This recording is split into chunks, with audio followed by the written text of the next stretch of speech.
Quand on te parle du chemin de Saint-Jacques-de-Compostelle, tu te dis que c'est pour les sportifs, que c'est pour les croyants, que c'est pour les vieux. Et bien là, je reviens du chemin de Saint-Jacques et figure-toi que c'était trop cool et que c'est pas du tout ce que l'on croit.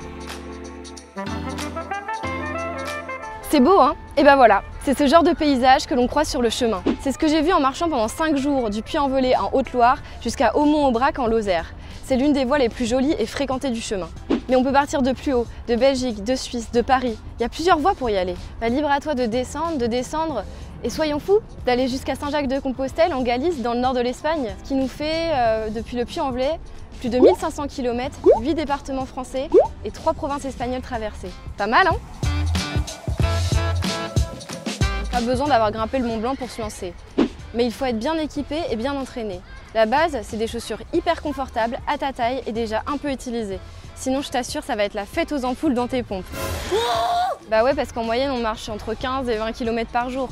Et parfois, on tombe sur des côtes un peu hardcore, genre comme ça. Mais après, quand t'arrives en haut, le paysage est trop beau et t'es fier de toi.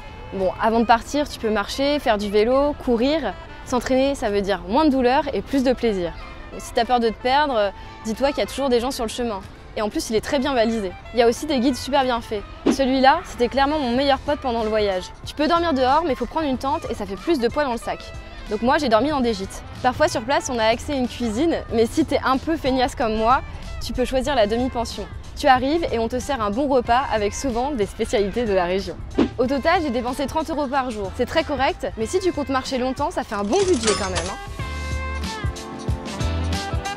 Saint-Jacques-de-Compostelle, c'est surtout une route spirituelle liée aux valeurs chrétiennes.